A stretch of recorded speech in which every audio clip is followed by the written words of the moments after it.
ओम शांति। आज की अव्यक्त मुरली का शीर्षक है सेवा में सफलता पाने की युक्तियाँ। ऐसे अनुभव करते हैं जैसे कि सर्विस के कारण मजबूरी से बोलना पड़ता है, लेकिन सर्विस समाप्त हुई तो आवाज़ की स्थिति भी समाप्त हो जाएगी।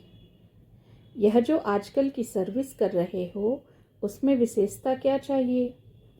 भाषण तो वर्षों कर ही रहे हो, लेकिन अब भाषणों में भी क्या अव्यक्त स्थिति भरनी है? जो बात करते हुए भी सभी ऐसे अनुभव करें कि यह तो जैसे कि अशरीरी आवाज़ से परे न्यारे स्थिति में स्थित होकर बोल रहे हैं। अब इस सम्मेलन में यह नवीनता होनी चाहिए। वह स्पीकर्स और ब्राह्मण स्पीकर्स दूर से ही अलग देखने में आए, तब है सम्मेलन की सफलता। कोई अनजान भी सभा में प्रवेश करे तो दूर से ही महसूस करे कि कोई अनोखे बोलने वाले हैं।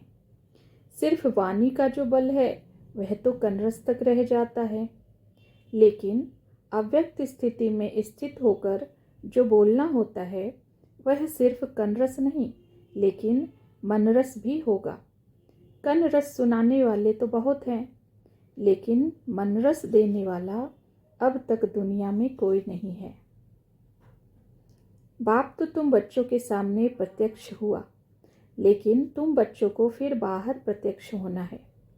यह सम्मेलन कोई साधारण रीति से नहीं होना है। मीटिंग में भी बोलना कि चित्रों में भी चैतन्यता हो। जैसे चैतन्य व्यक्त भाव को स्पष्ट करते हैं, वैसे ही चित्र चैतन्य बनकर साक्षात्कार कराए। जब चित्र में चैतन्यता का भाव प्रत्यक्ष होता है वही चित्र अच्छा लगता है। बाहर की आर्ट की बात नहीं है, लेकिन बाहर के साथ अंदर भी ऐसा ही हो। बाप दादा यही नवीनता देखना चाहते हैं। कम बोलना भी कर्तव्य बढ़ाकर दिखाए। यही ब्राह्मणों की रीति रस्म है। यह सम्मेलन अनोखा कैसे हो यह ख्याल रखना है। चित्रों में भी अव्यक्ति चैतन्यता हो, जो दूर से ही ऐसी महसूसता आए। नहीं तो इतनी प्रजा कैसे बनेगी? सिर्फ मुख से नहीं, लेकिन आंतरिक स्थिति से जो प्रजा बनेगी उसे ही आंतरिक सुख का अनुभव कहा जाता है। आप लोगों ने अब तक रिजल्ट देखी कि जो अव्यक्त स्थिति के अनुभव से आए वह शुरू से ही सहज चल रहे हैं, निर्विघ्न हैं, और जो अव्यक्त स्थिति के साथ फिर और कोई भी आधार पर चले हैं, उन्हीं के बीच में विघ्न, मुश्किलातें आदि कठिन पुरुषार्थ देखने में आता है। इसलिए अभी ऐसी प्रजा बनानी है जो अव्यक्त शक्ति की फाउंडेशन से बहुत थोड़े समय में और सहज ही अपने लक्ष्य को प्राप्त हो। जितना खुद सहज पुरुषार्थी होंगे, अव्यक्त शक्ति में होंगे, उतना ही औरों को भी आप समान बना सकेंगे। तो इस सम्मेलन की रिजल्ट देखनी है। टॉपिक तो कोई भी हो, लेकिन स्थिति टॉप की चाहिए। अगर टॉप की स्थिति है तो टॉपिक्स को कहाँ भी मोड़ सकते हो। अब भाषण पर नहीं, लेकिन स्थिति पर सफलता का आधार कहा जाता है, क्योंकि भाषण अर्थात भाषा की प्रवीणता तो दुनिया में बहुत है, लेकिन आत्मा में शक्ति का अनुभव कराने वाले तो तुम ही हो। तो यही अभी नवीनता लानी है। जब भी कोई कार्य करते हो तो पहले वायुमंडल को अव्यक्त बनाना आवश्यक है। जैसे और सजावट का ध्यान रखते हो, वैसे मुख्य सजावट यह है। लेकिन क्या होता है, चलते चलते उस समय बाहर मुक्ता अधिक हो जाती है, तो जो लास्ट वायुमंडल होने के कारण रिजल्ट वह नहीं निकलती। आप लोग सोचते बहुत हो, ऐसे करेंगे, यह करेंगे, लेकिन लास्ट समय कर्तव्य ज़्यादा देख बाहर मुक्ता में आ जाते हो। वैसे ही सुनने वाले भी उस समय तो बहुत अच्छा कहते हैं, परंतु फिर झट बाहर मुक्ता में आ जाते हैं। इसलिए ऐसा ही प्रोग्राम रखना है जो कोई भी आए तो पहले अव्यक्त प्रभाव का अनुभव हो। यह है सम्मेलन की सफलता का साधन। कुछ दिन पहले से ही यह वायुमंडल बनाना पड़े। ऐसे नहीं कि उसी दिन सिर्फ करना है। वायुमंडल को शुद्ध करेंगे तब कुछ नवीनता देखने में आएगी। साकार शरीर में भी अलौकिकता दूर से ही देखने में आती थी ना, तो बच्चों के भी इस व्यक्त शरीर से अलौकिकता देखने में आए। प्रेस कॉन्फ्रेंस की रिजल्ट अगर अच्छी है तो करने में कोई हर्जा नहीं है, लेकिन पहले उन्हों से मिलकर उन्हीं को मददगार बनाना यह तो बहुत ज़रूरी है। समय पर जाकर उन्हों से काम निकालना और समय के पहले उन्हों को मददगार बनाना, इसमें भी फ़र्क पड़ता है। बहुत करके समय पर अटेंशन जाता है। अभी अपनी बुद्धि की लाइन को क्लियर करेंगे तो सभी स्पष्ट होता जाएगा। जैसे आप लोगों का प्रदर्शनी में है ना, स्विच ऑन करने से जवाब मिलता है, वैसे ही पुरुषार्थ की लाइन क्लियर होने से संकल्प का स्विच दबाया और किया, ऐसा अनुभव करते जाएंगे। सिर्फ व्यर्थ संकल्पों की कंट्रोलिंग पावर चाहिए। व्यर्थ संकल्प चलने के कारण जो ओरिजिनल बाप दादा द्वारा प्रेरणा कहे वह शुद्ध रिस्पॉन्स मिलता है, वह मिक्स हो जाता है, क्योंकि व्यर्थ संकल्प अधिक होते हैं। अगर व्यर्थ संकल्पों को कंट्रोल करने की पावर है तो उसमें एक वही रिस्पॉन्स स्पष्ट देखने में आता है। वैसे ही अगर बुद्धि ट्रांसलाइट है तो उसमें हर बात का रिस्पॉन्स स्पष्ट होता जाता है और यथार्थ होता है, मिक्स नहीं। जिनके व्यर्थ संकल्प नहीं चलते वह अपने अव्यक्त स्थिति को ज़्यादा बढ़ा सकते हैं। शुद्ध संकल्प भी चलने चाहिए, लेकिन उनको भी कंट्रोल करने की शक्ति होनी चाहिए। व्यर्थ संकल्पों का तूफान मेजॉरिटी में ज़्यादा है। कोई कभी कार्य शुरू किया जाता है तो सैंपल बहुत अच्छा बनाया जाता है। यह भी सम्मेलन का सैंपल सभी के आगे रखना है। अव्यक्त स्थिति क्या चीज़ होती है, इसका अनुभव कराना है। आपकी एक्टिविटी में सभी समय की घड़ी को देखें, समय की घड़ी बनकर जा रहे हो। जैसे साकार भी समय की घड़ी बने ना, वैसे शरीर के होते अव्यक्त स्थिति के घंटे बजाने की घड़ी बनना है। यह सर्विस सभी से अच्छी है। व्यक्त में अव्यक्त स्थिति का अनुभव क्या होता है, वह सभी को प्रैक्टिकल में पाठ पढ़ाना है। बाप दादा और दैवी परिवार सभी के स्नेह के सूत्र में मन का बनकर पिरोना है। स्नेह के सूत्र में पिरोया हुआ मैं मन का हूँ, यह नशा रहना चाहिए। मनकों को कहाँ रखा जाता है? माला के मनकों को बहुत शुद्धि से रखा जाता है, उठाते भी बहुत शुद्धि पूर्वक हैं। हम भी ऐसा अमूल्य मन का हैं, यह समझना है। कोई ने सर्विस के लिए राय पूछी। उन्हों की सर्विस वाणी से नहीं होगी, लेकिन जब चरित्र प्रभावशाली होंगे, चेंज देखेंगे, तब वह स्वयं खींच कर आएंगे। कोई कोई को अपना अहंकार भी होता है ना, तो वाणी से वाणी अहंकार के टक्कर में आ जाती है, लेकिन प्रैक्टिकल लाइफ के टक्कर में नहीं आ सकेंगे। इसलिए ऐसे ऐसे लोगों को समझाने के लिए यही साधन है। वायुमंडल को अव्यक्त बनाओ।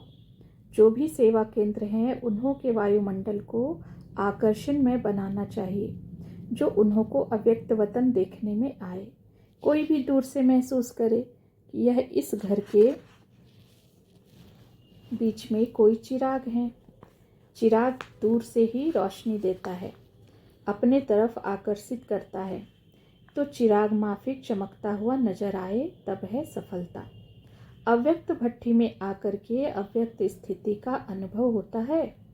यह अनुभव जो यहाँ होता है, फिर उनको क्या करेंगे? साथ लेकर जाएंगे व यहाँ ही छोड़ जाएंगे। उनको ऐसा साथी बनाना जो कोई कितना भी इस अव्यक्त आकर्षण के साथ को छुड़ाना चाहे तो भी नहीं छूटे। लौकिक परिवार को अलौकिक परिवार बनाया है, जरा भी लौकिकपन ना हो। जैसे एक शरीर छोड़ दूसरा लेते हैं तो उस जन्म की कोई भी बात स्मृति में नहीं रहती है ना। यह भी मरजीवा बने हो ना, तो पिछले जीवन की स्मृति और दृष्टि ऐसे ही खत्म हो जानी चाहिए। लौकिक में अलौकिकता भरने से ही अलौकिक सर्विस होती है। अलौकिक सर्विस क्या करते हो? आत्मा का कनेक्शन पावर हाउस के साथ करने की सर्विस करते हो। कोई तार का तार के साथ कनेक्शन करना होता है तो रबड़ उतारना होता है ना। वैसे ही आपका भी पहला कर्तव्य है कि अपने को आत्मा समझ शरीर के भान से अलग रहना है और औरों को भी शरीर के भान से अलग बनाना। यहाँ की मुख्य सब्जेक्ट कितनी है और कौन सी? सब्जेक्ट मुख्य है 4: ज्ञान, योग, धारणा और सेवा। इनमें भी मुख्य कौन से हैं? यहाँ से ही शांति का स्टॉक इकट्ठा किया है। आशीर्वाद मालूम है कैसे मिलती है? जितना जितना आत्म अभिमानी बनते हैं उतनी आशीर्वाद न चाहते हुए भी मिलती है। यहाँ स्थूल में भी कोई आशीर्वाद नहीं मिलती है, यहाँ स्वतः ही मिलती है। अगर बाप दादा का आशीर्वाद नहीं होता तो यहाँ तक कैसे आते? हर सेकेंड बाप दादा बच्चों को आशीर्वाद दे रहे हैं, लेकिन लेने वाले जितनी लेते हैं उतनी अपने पास कायम रखते हैं। आपका और भी युगल है। सदा साथ रहने वाला युगल कौन है? यहाँ सदैव युगल रूप में रहेंगे तो वहाँ भी युगल रूप में राज्य करेंगे। इसलिए युगल को कभी अलग नहीं करना है। जैसे चतुर्भुज कंबाइंड होता है वैसे यह भी कंबाइंड है। शिव बाबा को अपने से कभी अलग नहीं करना। ऐसे युगल कभी देखा? 84 जन्मों में 84 युगलों में ऐसा युगल कब मिला? तो जो कल्प में एक बार मिलता है उनको तो पूरा ही साथ रखना चाहिए ना। अभी याद रखना कि हम युगल हैं, अकेले नहीं हैं। जैसे स्थूल कार्य में हार्ड वर्कर हो वैसे ही मन की स्थिति में भी ऐसे ही हार्ड हो जो कोई भी परिस्थिति में पिघल ना जाए। हार्ड चीज़ पिघलती नहीं है। तो ऐसे ही स्थिति और कर्म दोनों हार्ड हो। जिनके साथ अति स्नेह होता है उनको साथ रखा जाता है ना। तो सदा ऐसे समझो कि मैं युगल मूर्त हूँ। अगर युगल साथ होगा तो माया आ नहीं सकेगी। युगल मूर्त समझना यही बड़े से बड़ी युक्ति है। कदम कदम पर साथ रहने के कारण साहस रहता है, शक्ति रहती है, फिर माया आएगी नहीं। तुम गॉडली स्टूडेंट हो। डबल स्टूडेंट बन करके फिर आगे का लक्ष्य क्या रखा है? ऊंच पद किसको समझते हो?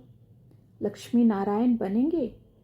जैसा लक्ष्य रखा जाता है तो लक्ष्य के साथ फिर और क्या धारणा करनी पड़ती है? लक्षण अर्थात दैवी गुण। लक्ष्य जो इतना ऊंच रखा है तो इतने ऊंच लक्षण का भी ध्यान रखना है।